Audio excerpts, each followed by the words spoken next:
Yam Shaivas Samupasate Shivaidi Brahmedi Vedantino Bauddha Buddha Iti Pramana Padavaha Karte Dinayayigaha Arhan Nityatha Jaina Shasanarataha Karmedi Mimamsagaha Soyamvo Vidadhatu Vanchitaphalam Trailokyanatho Harihi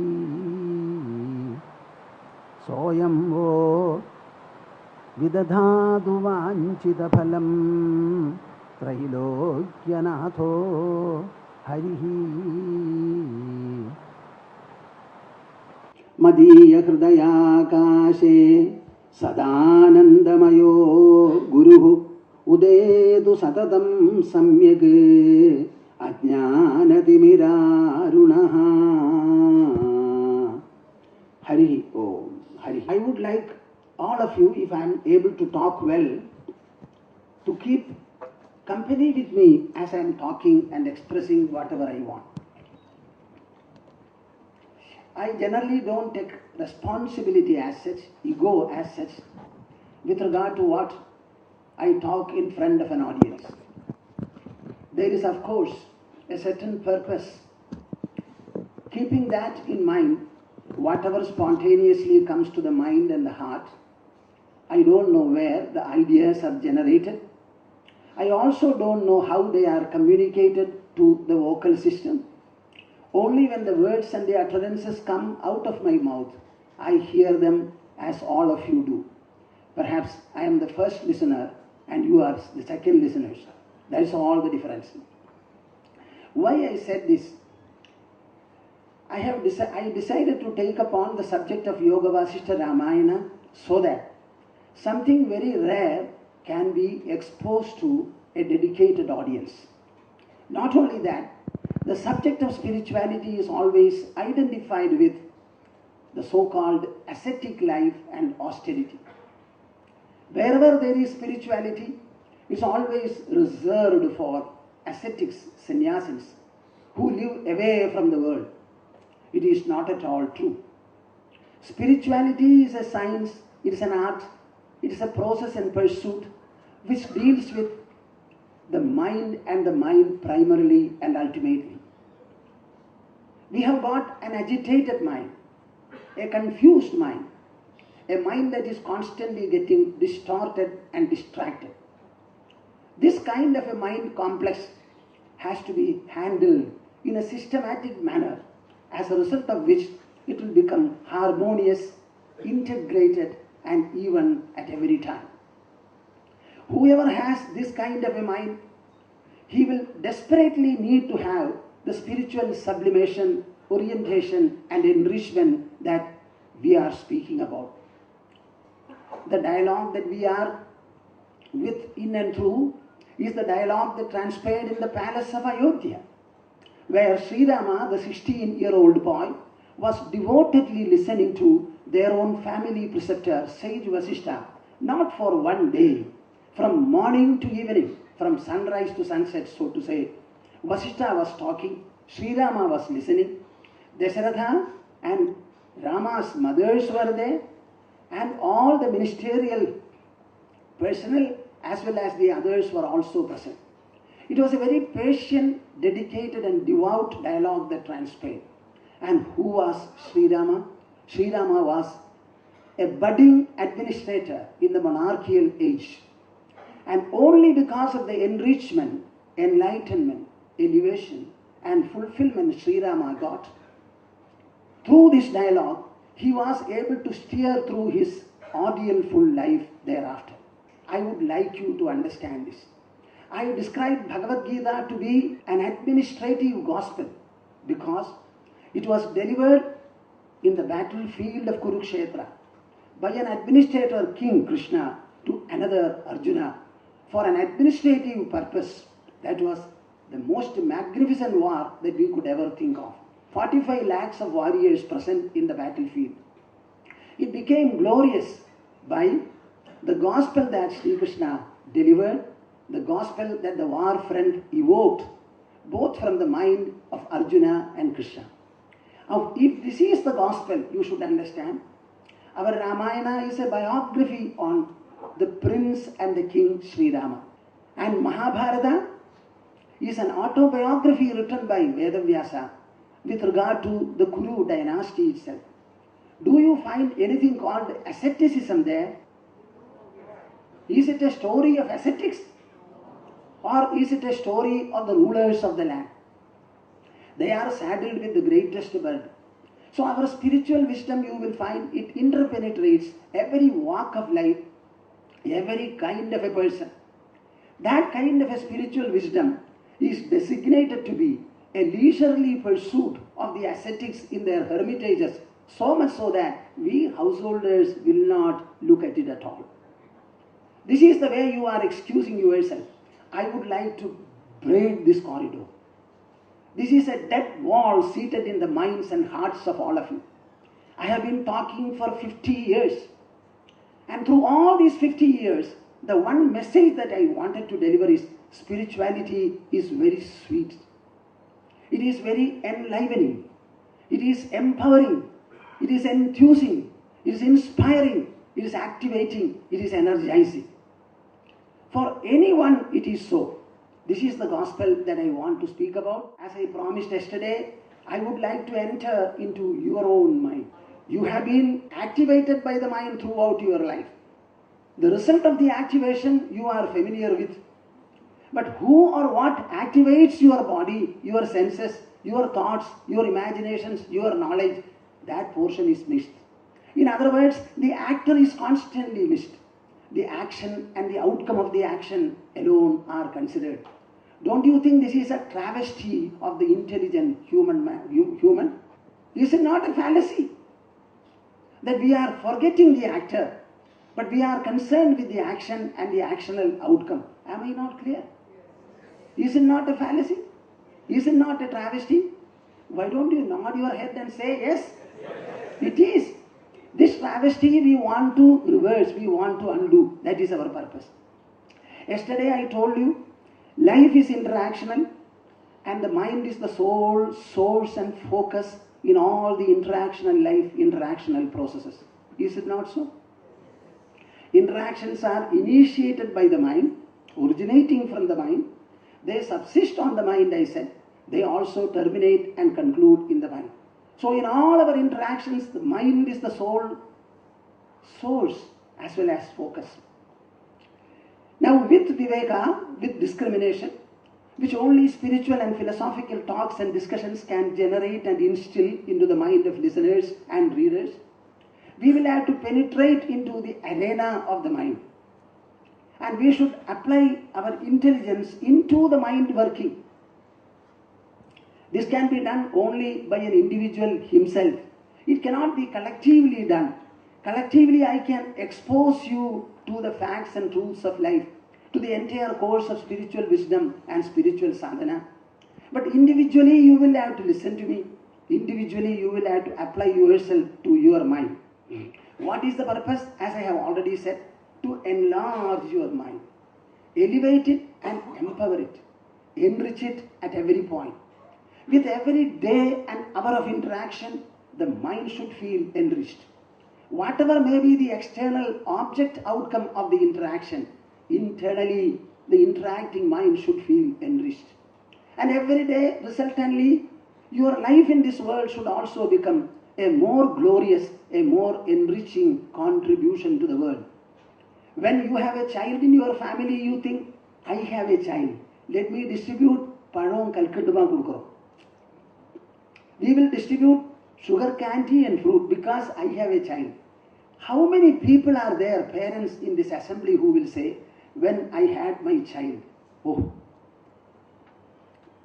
I became aware of the fact that my child is not merely a child for me, it is a contribution to the society. He is going to be a member of the society.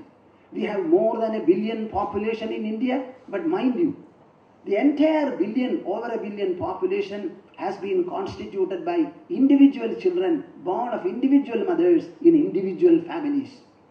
This is the constriction the familial mind has and it is suffering from.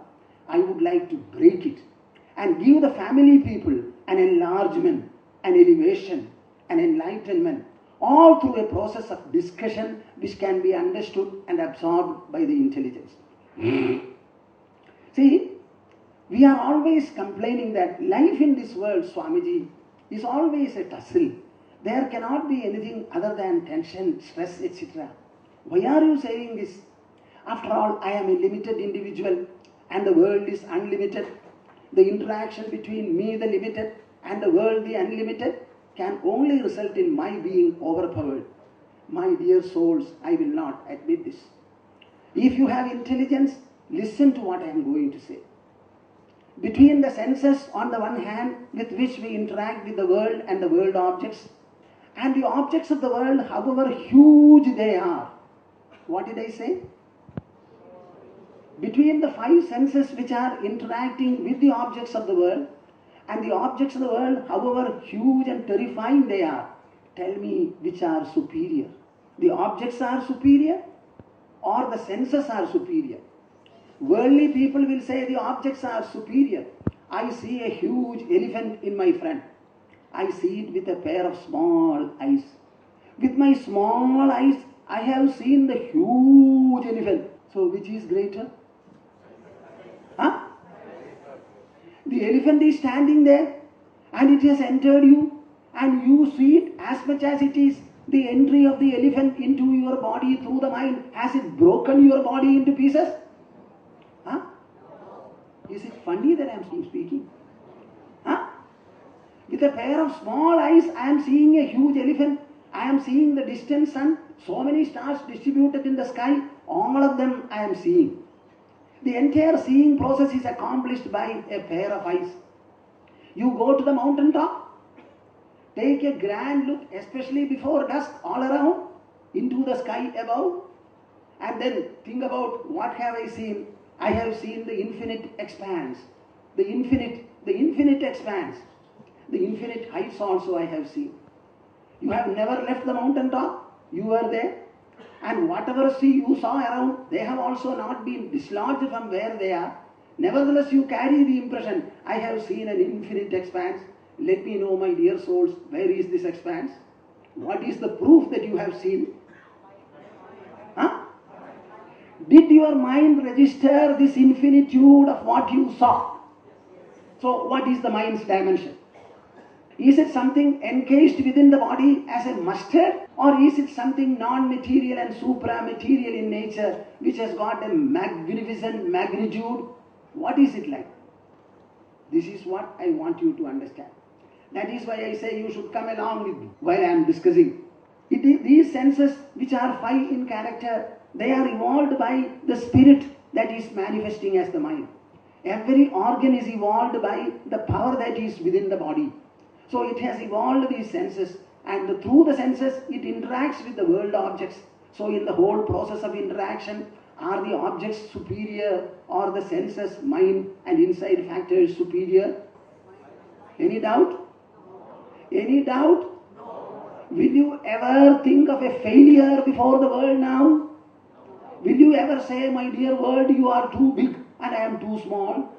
Physically I am lesser than the world, but mentally and inwardly I am far greater than the world. Will you say this? Yes. Definitely? Yes. Can I trust you? Yes. I think my purpose is over. My purpose is over. This is the magnitude that we are going to discuss, and how to get in touch with it, how to interact with it, how to experience it. The world is always manifold, we say. It is plural. Heterogeneity is there in the world. But is the world really manifold or is it fivefold? Whatever may be the objects in the world, any number of objects with various characters, qualities, etc. The world, in order to be felt and experienced, they have to be contacted or interacted by the senses. We only have five senses. The same five senses which the most ancient man had, the same five senses we also have today. Not one sensory organ has been added to us. Nevertheless, we say it is a scientific world and a technological world, and it has changed and progressed quite a lot. In what manner? In the human personality, is there any progress? See, you are not prepared to accept the fact, is it not? What progress? Whatever body I had in the ancient times, the same body I have now. What about the mind and its emotions? Have they changed? What about the intelligence and its potential? Has it ever changed? Has the intelligence become different now? Then it was -1, now it is +100. Is it something like that? So we have not changed. So far as the world is concerned, has it changed? It still has the same earth, the same water, seas, then the air, surrounding air, then different forms of energy, and finally the space. So has it ever changed? Certainly not. So when we interact with the world, the interactions are initiated by the senses and initiated by the mind, and the senses interact. When through 5 senses we interact with the world becomes just 5-fold. They become sights, sounds, tastes, smells, and other. So the entire manifold world, the world of plurality, it becomes 5-fold, 5 sensations to us. Is it clear? When these sensations go inside to touch the mind, they become just 2. What? What? You don't understand. Whether I see a pleasant sight, whether I see a black color or a white color, whether I hear this sound or that sound, there may be plural sounds and plural sights. But when they touch the mind, in the level of experience, either it is a pleasant sight or it's an unpleasant sight. Either it produces happiness or it produces unhappiness. Either it is sukha or it is dukkha. Though the 5-fold sensations become 2-fold in the mind level. When you go further into the deep sleep stage, what happens? Even the 2 disappears. And what are you left with? You are left with yourself. I slept, I sleep. When I sleep, I am not in conjunction with my senses. I am not in conjunction with the mind, even to feel the 2. It was an experience which is completely devoid of the 5 sensations and devoid of the 2 reactions or responses. All the objects, the body, the thought, the senses, the mind, the intelligence, the ego, all of them are suspended, so to say, and I slept alone by myself. Is it clear or not? Do you agree or disagree? Now, that is the level of the subject, the I, whose expression is the mind, the intelligence, the ego, and even the senses. So in that level, it becomes 0. Yes or no? Huh? The manyness of the world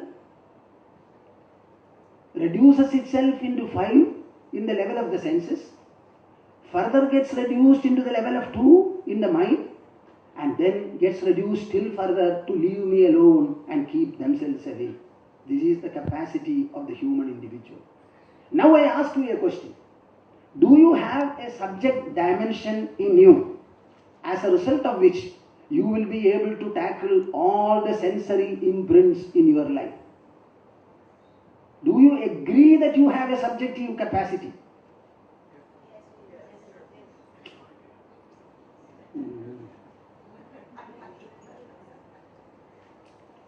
I am not happy at all.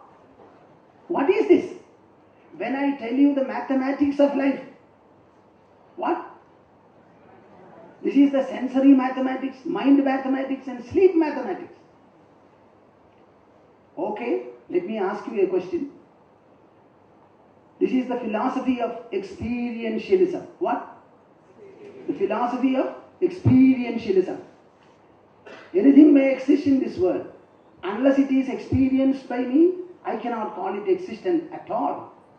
Can I? So the test of an existence is my being able to experience it. This much is clear? When does the world appear and when is it interacted with you? Only when you wake up. What? Who wakes you up? The world wakes you up or you yourself wake up? Huh? You have still doubt. How many times you have woken up? That is why I say you are not examining your own mind. That is our trouble. Every day you wake up. You wake up at your own instance, at your own provocation if at all. You yourself wake up. When you wake up, the so-called nothingness, the so-called I-ness which was there, the person understands, I am now awakened. I have woken up. I have a body. I have the surroundings. Let me open my eyes. The sensory organs are activated, and then alone the objects come to be felt by you. So are you waking up to the world, or the world is waking you up? In as much as we are wakeful, and the world comes as an outcome of wakefulness, who is the author of this world perception? I will not leave any one of you. Don't think that you can get away from here saying no to Swamiji. Impossible. The world is experienced by me only when I wake up. So wakefulness is a precursory for the prevalence of the world, for the world being experienced. So is not, so far as my experience is concerned, the world an outcome of my wakefulness. Agreed? Okay. When the world is an outcome of wakefulness, I slept.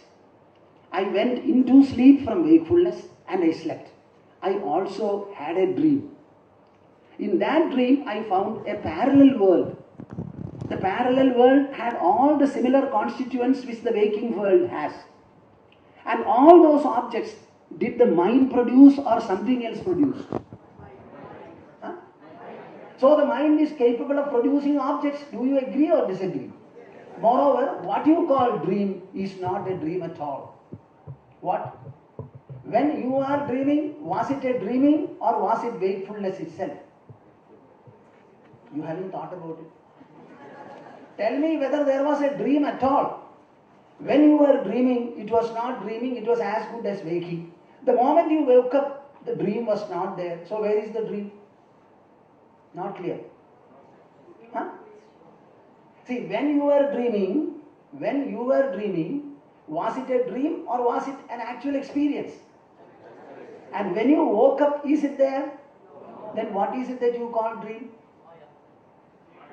You don't use words, Baba. I have heard a number of words, bombastic words like Maya. People who use it, they don't know the meaning of it. Simply they use it Maya. Whatever you cannot explain, you call it Maya and finish with it. Why I am asking you this question is, during dream, which was not dream at all till you woke up, if the mind was able to produce a number of objects, don't you think all the objects are produced by the mind? Yes or no? Yes. In the level of the discussion, between my mouth and your intelligence, the interaction is taking place. I want your intelligence to answer me.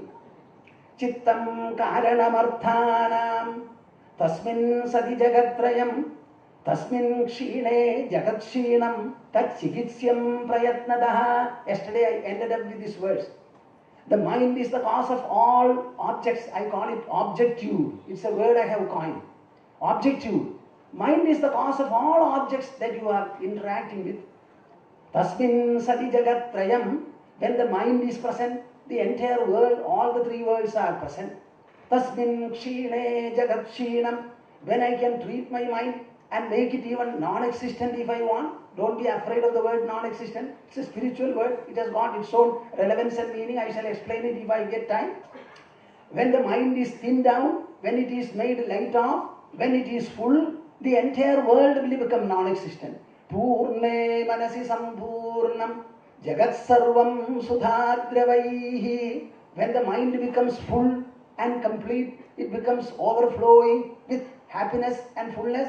The entire world that you are looking at and interacting with through the senses will also become full. So we can treat the mind in such a manner that it remains always full, contented, happiness flows, overflows. Now this is the type of mind. Tasmin kshine jagat kshinam tat chikitsyam prayatnataha. This mind is to be treated. What? Prayatnataha. With a lot of perseverance, patience, devoutness, dedication and commitment. The trouble with all of us is we are not conscious of the existence of the mind. Much less are we aware of the fact this mind is a precious treasure and we can deal with it in any manner we like so that it will become the best friend and the benefactor for us. That kind of an approach is not there. Why? because there are no schools and colleges and university centers for it. The parents cannot speak about it to the children, they themselves do not know. The teachers also cannot teach, the neighbors also cannot say. Nobody can say. That is why it remains an ununderstood subject. This being the case, I thought I will try to enter into the mind arena and see whether we can do anything better about it. I would like you to be very astute and unbiased while listening. What? Unbiased. See, when I start discussing, you should not be interrupted by or obstructed by the conventional notions and the constrictions that you have. They should not come and obstruct you. Through the medium of words, I will try to put across ideas which will travel through the sky, enter into your eardrum, touch them, and then go inside in the form of the ideas. That much I can do. I can only provide the exposure, the necessary receptional attitude, all of you, attunement you should have. Then you will find the dialogue, the discussion becomes very effective and fruitful. So be very astute. We must have the necessary refinement in the matter of listening to whatever is presented, and confidently you should try to approach understanding. We are trying to treat the mind and the mind's products. What? What do you mean by the mind's products? When I see an elephant before me, does the elephant enter inside? Huh? So when I say I am seeing an elephant, am I touching, feeling and all that, the elephant, and then saying there is an elephant I am seeing? Or are you really dealing with the outcome the elephant perception has produced in the mind and the outcome the mind itself has produced? Am I clear? I don't think. I am clear to myself.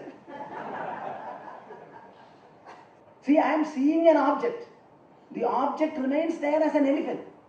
I am nevertheless saying, sitting here, standing here at a distance, I have seen the elephant, this is an elephant. On the basis of what do you pronounce the verdict that this is an elephant? Has the elephant told you anything? You yourself say. That means you are helped by the eyes. And the eyes do not register anything. They only help the mind to form an imprint of the elephant. So the elephant that you have perceived, is it a product and an outcome of your mind in the mind, or is it something outside? Am I clear? Yes. Will you ever say it is outside? No. So all perceptions are mind creations. Do you agree or disagree? Yes. If they are mind creations and the mind is accessible to me and me alone, can I not treat my mind and can I not handle the mind perceptions? Huh? Yes. Which mind? That mind every day which I totally forgot and slept snoringly.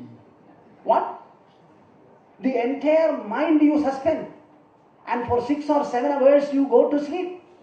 If you can suspend the very mind and go to sleep, what is the power inlaid in you? What exactly is that power? Every day you are sleeping. The doctors also want you to sleep. The sleep is what invigorates our life.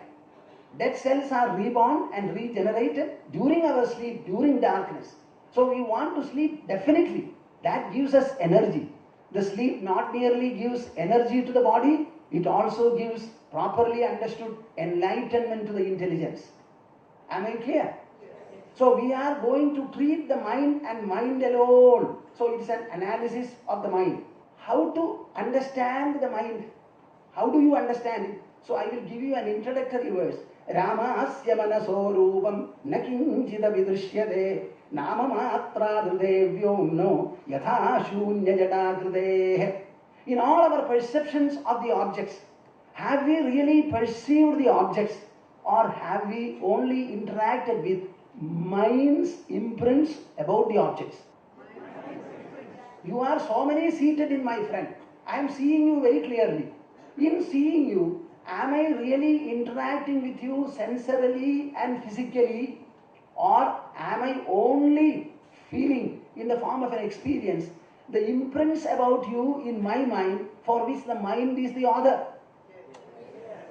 Am I clear?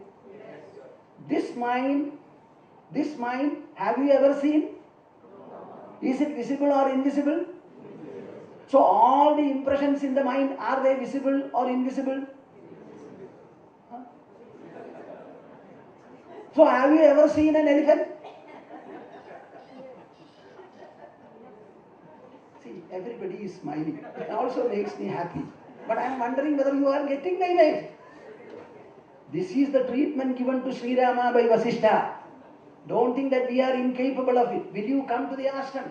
I will talk to you for 7 days and make you illumined. Are you prepared for it? Don't think that spiritual wisdom is accessible only to the ascetics. Certainly not. I only want the portion above the eyebrows. Even these organs may not be there. But if we can interact with the portion above the eyebrows, I will fulfill my objective and purpose. So in all our interactional life which you consider to be gross, concrete, material and the like, are the interactional experiences really objective, material, or are they subjective and mental? So Rama is told by Vaasishtha, Rama asya manaso rupam na kinchida vidrishyate. This rupa, the nature of the mind, it can never be seen or understood. Anything of it. Anything of the mind is never seen. Nama matra drudevyo mno yatha shunya jada kridehe. Except we call that there is a mind, there is a nama it carries, a name it carries. Except the name mind, has anybody seen or felt the mind? So whatever this wonderful mind produces is also like that. So you call it a world, so it is the world. You call this interaction, so it is an interaction. Apart from it, where is it? So we are going to discuss this subject. I will take you to, it's a portion from this book, Quietude of the Mind, entitled Upashama Gita. Upashama Gita, a song on the falling of the mind. The mind, as it is active, it is getting agitated, it suffers from tension, stress, agony, misfortune, this, that and all.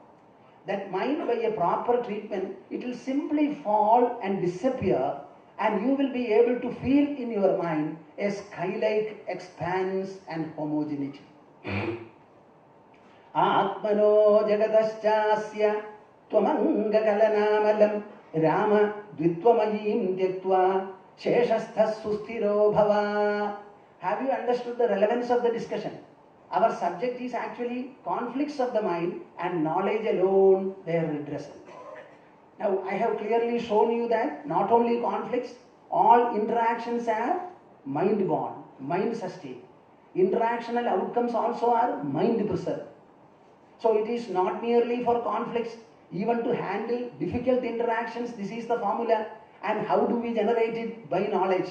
By knowledge, I will try to explain to you and show it to you very clearly that this is the structure of the mind. Such a mind can never be acted upon unduly by any kind of a world or world constituent. Be confident about it. Understand this truth. When you understand this truth, you have got a facile and comfortable mind. Is it clear? Yes. Huh? Yes. Would you like to have such a comfortable mind? Yes. That everybody will say yes. But the same as I don't get when other questions are asked. Just see. I sometimes wonder, is there any hypocrisy in man? Or there is a fear in him? If I say yes to Swamiji, then I will have to correct many things in me. Some kind of a fear, something is there. Atmano jagadaschasya tvamanga kalanamalam Rama dvitvamayim tyaktva sheshasthas sustiro bhava. My dear Rama, understand this truth and remain firm and confident in yourself. Am I clear? Yes.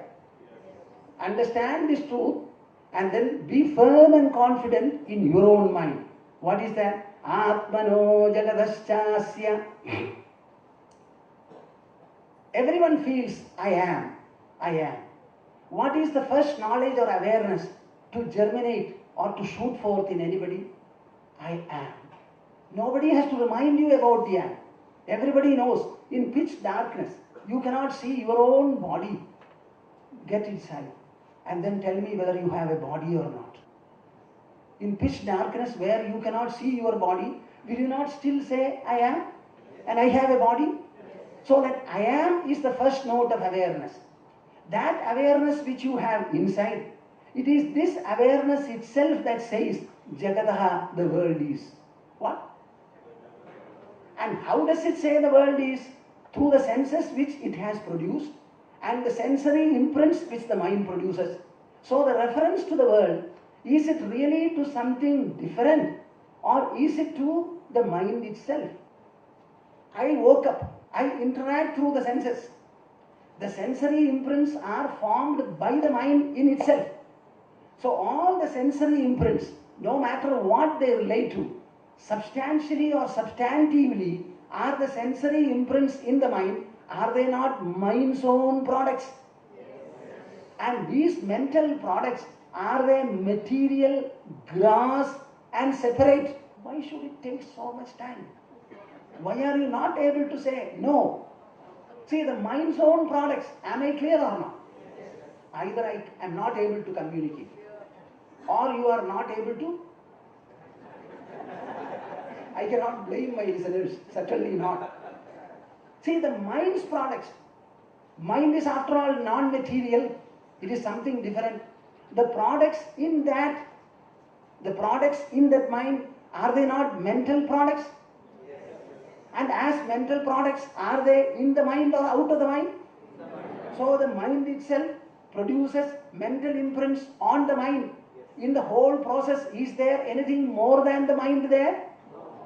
Then what is the difference that you refer to? I am and the world the other. Where did you see the other world? Am I clear or not?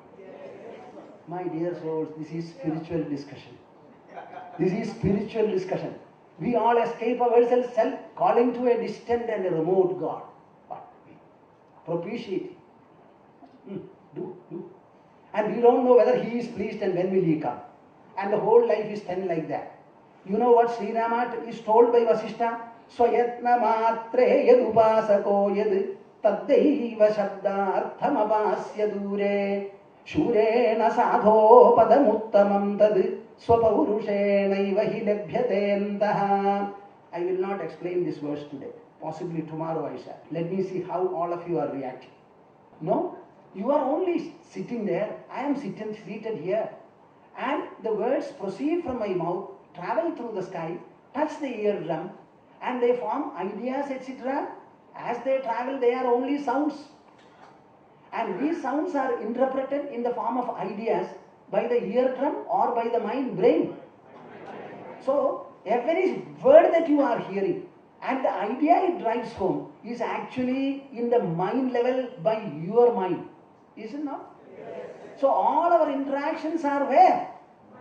In the mind. So in the mind there are two positions. Drashta, the perceiver. Drishya, the perceived. Am I clear? Yes. The seer and the visible. The perceiver and perceived, so that it applies to all senses. That is why I use the word. So the mind suddenly becomes a perceiver. What? The mind suddenly becomes. All of you came and sat before me. Swamiji was about to talk. All of you were focused on his words. Suddenly you became a hearer. So that hearer offshoot within your mind, it is the mind's own emergence. And then whatever is heard became its object. And there is an interaction between the drashta, the perceiver, and the drishya, the perceived. That is what is called perception. So in the drishya, dasha andare, when there is an interaction between the perceiver and the perceived, that interaction is called the perception. So don't you think the perception is different from the drashta and the drishya? Huh? Is there not something different from the perceiver as such and the perceived? In that middle entity, darshanakhe swamatmanam sarvada bhavayan bhava. My dear Rama, you constantly contemplate upon, mark my words, you constantly contemplate upon, reflect upon that middle presence, which is neither the drashta nor the drishya, but something different from both, which alone makes the drashta and the drishya different. Am I clear? Yes. Huh? See, my eyes cannot see themselves. There has to be an object in front. And only when the two are different, seeing is possible. Is it not? Yes. So the mind becomes the perceiver and the perceived is there. So there is an interaction. So in between the drashta and the drishya positions, darshana, akhye, which we seemingly refer to as the darshana, the perception. But actually, is it something different from the drashta, different from the drishya? In order to make you understand that there is such a magnitude, there is such a substantial note in the mind, this example, this process is suggested. Our mind seems to be thinking innumerable thoughts it makes, is it not? Innumerable, crores and crores of thoughts. And the thinker is just one. So what is the capacity of the thinker? Huh? You may not have many crores of wealth, but you have a great crorepati within you. It can generate any number of thoughts. So if the same thinker, without any diminution or shortage whatsoever, is capable of thinking infinite thoughts, infinite number of thoughts, should that thinker be great, inexhaustible, or is he something of a mustard measure? Huh? Tell me. Very great, is it not? By producing so many thoughts, even now the mind is prepared to think further and further and further and further. So is mind something, is it exhausted any time? There is no depletion taking place at all. So you think about that. You think about the thinking substance. You think about that thought process where the thinker is different from the thought. The perceiver is different from the perception, perceived. And there is a perceptual process going on. If you start thinking about the might and the magnitude of that middle entity or the middle presence, you will be getting into the mind and understand your own majesty. How many people think of your mind? Swamiji, I have got a great mind. Have you ever told this? Huh? On the other hand, you always say, Swamiji, our mind is useless. It's very small. I don't have any strength. I have only weakness. But I would like you to be heroic about it, confident about it. You must have Himalayan stability. What? You should be like Mount Meru.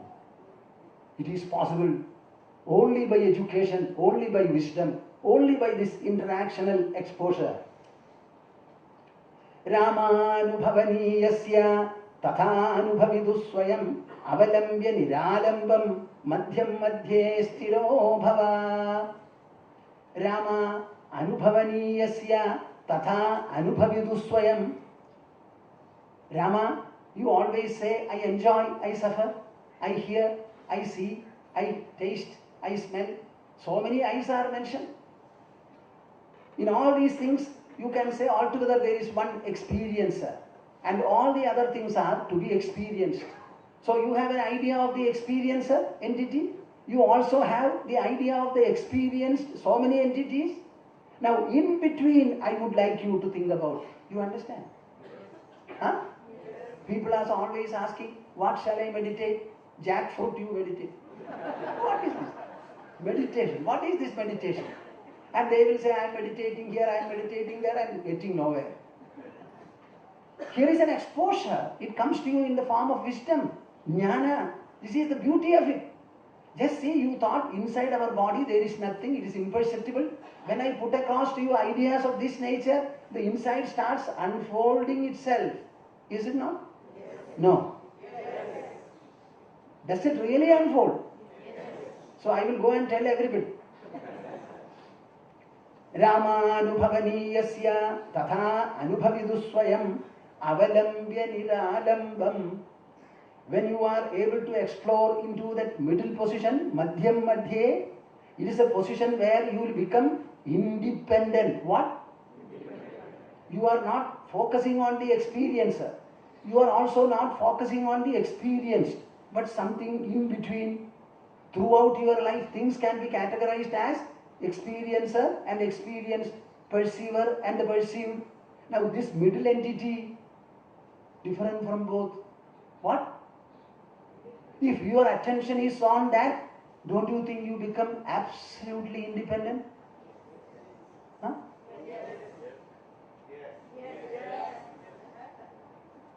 See, all of you are, Swamiji says this, is it possible to be done? And don't worry about what you are going to do. Keep company with me and then say, when I say this, if you do it, will it not be? The answer is yes. How can I say yes?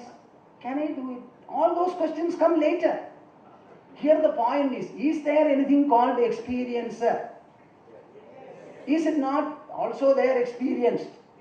If these are two, something becomes the experiencer and the experience, and something in between is there. It is neither experiencer nor experience. That means it is not anything at all. So you have become non-dependent. Avalambya niralambam. Resting upon that independent presence. Madhyam madhye stiro bhava. Will that ever change at all? It will never change at all. So you are carrying something unchangeable and non-changing in you. You are at present conscious only of your mortal body. But there is something totally different from the body. The material body and the spiritual mind. And the spiritual mind by itself is such that alone is present everywhere.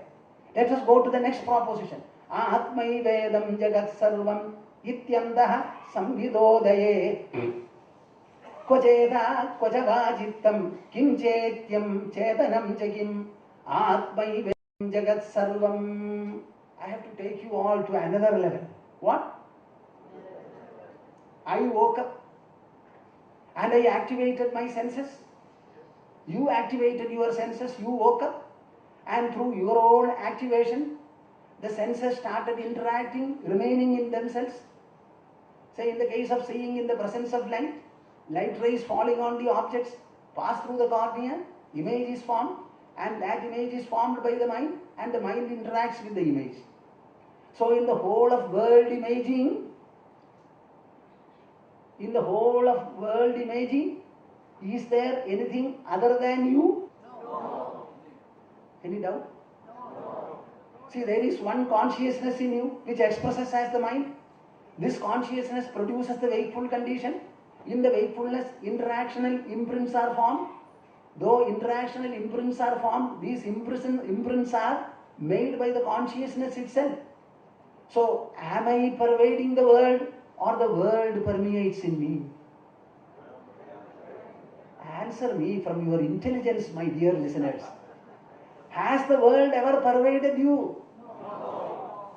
Are you not pervading the world? Yes. Then the entire world is Atma. What? Huh? Can you not say that? What is the fear? What is the fear? What is the doubt? Atmai vedam jagat sarvam. The perceiver. I became the perceiver. I made the other things the perceived. And I brought about the perception. In the whole perceived perception, I alone am manifest. If I alone am manifest in the three, it virtually means that I am manifest in the whole of my perceptions. And what is the world? Is it my perception or the world's perception? So in my perception, is there anything different from me, myself? Atmai vedam jagat sarvam. So the entire world is myself. Ityantah samvidodaye. When this kind of an awareness, consciousness, this kind of a comprehension, this kind of a cognition, this kind of an apprehension, when it takes place in you, Kvacheta. What? Where is the mind? Kvajava chittam. Where is the thinker? Kvajava chittam. Where is the mind? Kim chetyam chetanam jakim.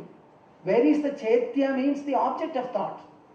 Apart from the thought of your mind, is there any object at all? No. And what is this thought? It is the same thing as the thinker, same thing as the thinking. So when you understand this truth, kvacheta, kvajava chittam, Kim chetyam chetanam cha kim. Where is the thinker? Where is the thinking? Where is the thought? Where is the connection between all these? Evam satyavabodhena swatmai vedamidhi sthitihi manassugalitam vidhi surya bhasaya tamo yatha. Evam satyavabodhena. Evam, in this manner. Satyavabodhena. By developing, by culturing the knowledge of truthful state of affairs. What? Satya. What I am telling you, is it truth or untruth? Is it a fact or a fiction?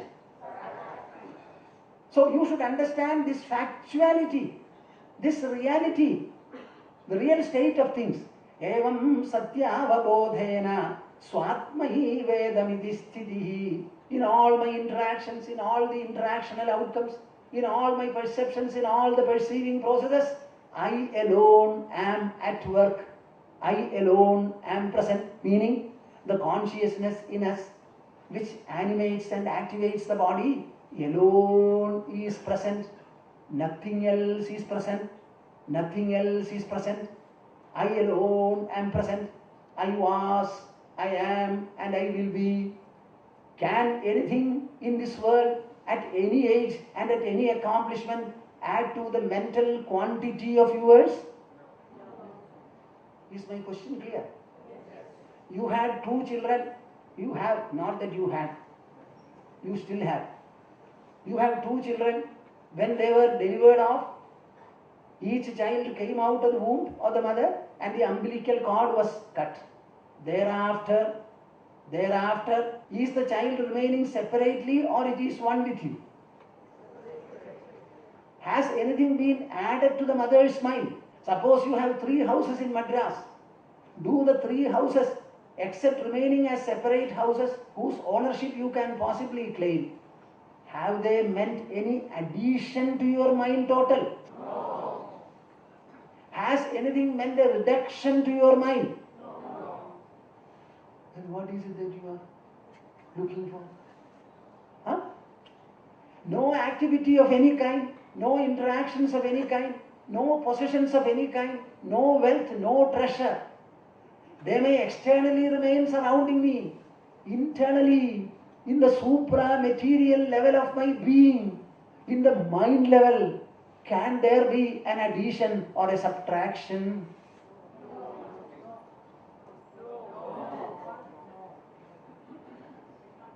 Why fret and fume? Huh? Am I discussing a fact or a fiction? Manas sugalitam vidhi. When this understanding becomes firm and you are realistic about, understand, the mindiness falls. What? What is meant by mindiness?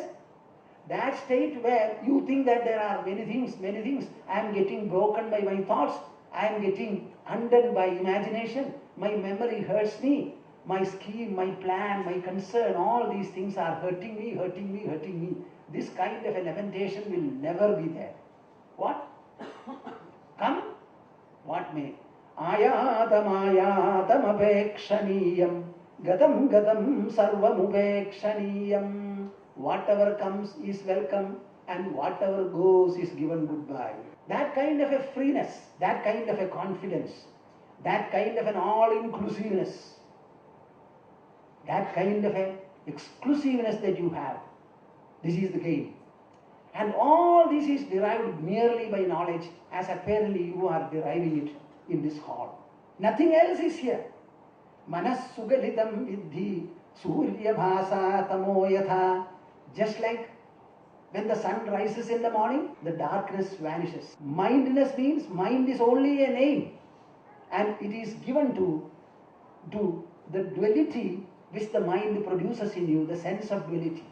When the sense of duality vanishes and you are always feeling whether I am thinking or not thinking, worrying or not worrying, suffering or not suffering, enjoying or not enjoying, whether I am doubtful, whether I am clear, in all these things it's all mind, and mind does not structurally change at all.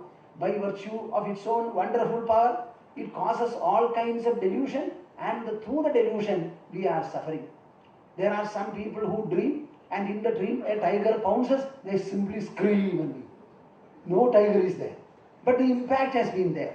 So the mind is capable of doing all this. Now, that being the case, we go deeper into the mind, philosophically and spiritually. The purpose of philosophy is to enter into any kind of a discussion or understanding in a rational manner, in a systematic manner. So we take the subject of mind and the mind's own modifications, go into the thought structure, who produces it, what produces it, where is it produced, and if so, is there any real production? Go into the mind. Will you ever find anything? All the thoughts emerge. As soon as they emerge, they also subside. So where is the thought? In the mind. Wonderful. Mind is there, but no thought is there. Every thought has gone. Some other thought has come. So the mind in which thought emerges and immediately it subsides. Then where is the question of the thought at all? What is it that we are worried about? So the mind is capable of making this witchcraft. What for? To make you philosophical, to make you spiritual. So the call and the conclusion that I have to give now is that, my dear souls, all of you are meant to be spiritual, and you are. You are.